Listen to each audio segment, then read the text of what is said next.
I had a chance to speak with BC's Premier David Eby while he was in Ottawa to meet with the Prime Minister. I want to talk about this healthcare deal, the potential for one, I should say. I know you have a long list, and most premiers do, of what they're hoping to get out of this meeting with the Prime Minister. If you were to identify for Canadians watching tonight, though, what your primary hope is that you walk away from this meeting with, what would it be? Well, the context is we've been pushing for a long time. My predecessor, John Horgan, pushing for a long time, and the other premiers for this meeting. So it's a really important moment, and I'm just really grateful we're over that hurdle of getting around the table so we can get to a deal. There's 2 hours that's been set for the meeting, so obviously this isn't going to be the meeting where we get to the deal. But my expectation and hope is that we see a good faith offer from the Prime Minister that gives the Premier something to work on with the federal government so we can get this behind us and focus on care for British Columbians and for all Canadians. So to be clear, there hasn't been an initial, like you don't have an offer in front of you, a starting point at this juncture? No, we're not reviewing a draft. My understanding is it'll be presented at this meeting. You've also spoken in the past few weeks about your openness towards a bilateral arrangement with the federal government. Can you explain in layman's terms what that would look like? Sure, there are two pieces here. One is just core funding for the healthcare system. The federal government, we count on them to provide funding for the basic healthcare that we deliver for British Columbians. The federal government share has been getting smaller and smaller, so that means we have to take money from things like schools or roads or other provincial priorities into the healthcare system to make sure that care is there for people. If the feds are there, then we don't have to do that, and we have more resources for other priority programs. But bilateral means that we can sit down with the federal government after that core piece is addressed with all the premiers and say, look, in BC, we have a rapidly aging population. We need more home care spaces. We have issues around mental health and addiction in our streets. We need addiction and mental health care to be part of our healthcare system. On the core funding, that wouldn't be the bilateral part of this agreement. The federal government has spent the past 2 weeks signaling that the fiscal room they have to maneuver within is more constrained because of the prospect of a recession. I've asked, does that mean that the Premier should be taking that message to heed? And they've sort of wavered on that. And I'm wondering from your perspective if you have any signals or what your expectations are for how much money they'll bring to the table. Just for people watching, the collective ask from premiers amounts to about $28 billion more a year. So, there's not a premier around the table that doesn't understand the state of the global economy and all the pressures around inflation that we're seeing that are showing up in Canada, showing up in our provinces in different ways, and certainly showing up for the federal government.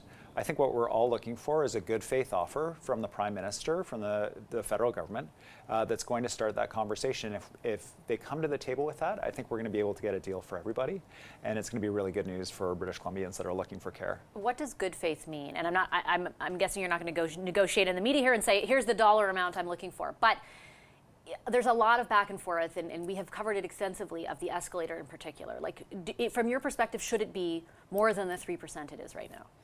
Well, one of the challenges we've faced is the drugs that people need are getting more expensive, more sophisticated, tailored to individuals, that people are living longer, and so they have more healthcare needs as they age, and we have an aging population in British Columbia. And so the costs are not keeping track with that escalator, that 3% annually. And so this is part of the conversation we need to have with the federal government. There are ways that we can bring those costs down. There are ways that we can operate more efficiently by working together, and I'm keen to explore those, but we also need to make sure that that federal share of spending remains consistent and predictable for us so that we can plan our budgets as well. So bottom line, the escalator does need to go up from where you sit. We're going to sit around the table. The Prime Minister is going to bring his offer. It's going to include, I assume, discussion around the escalator piece of it, as well as what the core funding amount is going to be and how much is going to be allocated to this bilateral, all these technical things. And we're going to sit down as premiers and come to a resolution with the Prime Minister. I'm looking forward to that, but that's going to happen at that table. So you're not willing to say now if you'd like to see the escalator go up? Because that has been consistently what your predecessor and other premiers have said. So I'm not going into this meeting with any red lines. I'm going to this meeting with mindset of how can I deliver healthcare for British Columbians, and what is the federal government going to be bringing to that shared responsibility that we both have. And I think all the premiers around the table are entering this with that approach. We'll take the Prime Minister's offer and discuss it and work on it with the federal government, and I'm keen to do that. Jagmeet Singh, who leads the federal wing of the New Democratic Party, wants the federal government to tie some of that funding to the maintenance of public health care, and in particular has directed his ire at what Premier Doug Ford in Ontario announced around using private for-profit clinics to clear the surgical backlog. BC uses some of those clinics too. And you have indicated that you want to move away from it. Do you think the federal government should be tying money to those endeavors? So in BC, we are going in a different direction. We've been buying privately owned clinics and bringing them into the public system. And one of the reasons for that is, when you allow people to buy their way to the front of the line with imaging, for example, you need an MRI or something like that, it doesn't change the fact that it's a line, right? The line is still there, but it changes who's at the front, and we believe that it should be a universal public healthcare system.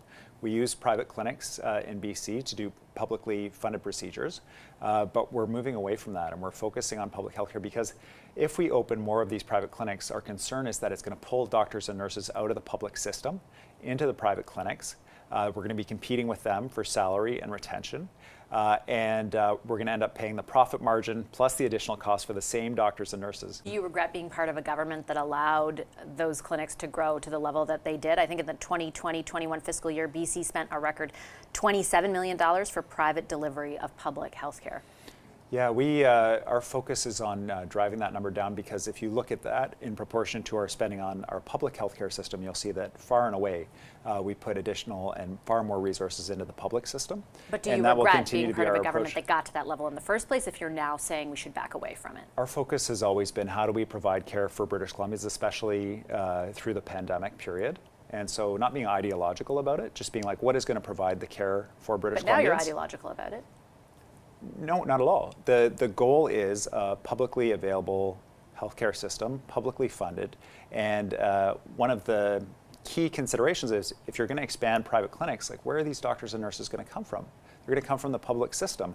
We have to be reality-minded in the healthcare system because at the end of the day, for British Columbians, paying extra money for the same doctors and nurses isn't going to solve it. So our focus has actually been on how do we bring more doctors and nurses into the system by recognizing foreign credentials, for example, expediting the approval of internationally trained nurses, opening the first medical school in 50 years in Western Canada, more spaces at UBC to train, getting additional people into the system rather than saying, well, maybe, if we pay extra for them in a private clinic, somehow that's going to help. So Jagmeet Singh says, though, that because Doug Ford is saying what you just pointed out, the federal government should withhold money through the Canada Health Transfer from the province of Ontario. Do you think the federal government should take that posture? Well, we're strong believers in the protection of public health care through the Medicare Protection Act. And for example, we have a couple of actions right now against private care providers in British Columbia saying this is not acceptable and we're not going to provide public funding to these private clinics that are providing additional charges for people to access basic public health care. So we're taking strong action against that in BC. We expect the federal government to look to us and say, we want a public health care system. We want to see you enforcing those rules. We'll do that. Ontario is clearly choosing a different direction. But do you think that Jagmeet Singh is right that the feds should be weighing in? The feds do weigh in. They have and in the past and will continue to, I imagine, look at provincial private care delivery and say that's not consistent with their expectations. For us in BC, we hold ourselves to a high standard around a public health care system that works for everybody. And that will continue to be our approach, whether or not the federal government is weighing in that way. Okay, I'm going to leave it there. I'm out of time. Thank you for your time, Premier. I appreciate it. Thanks for having me.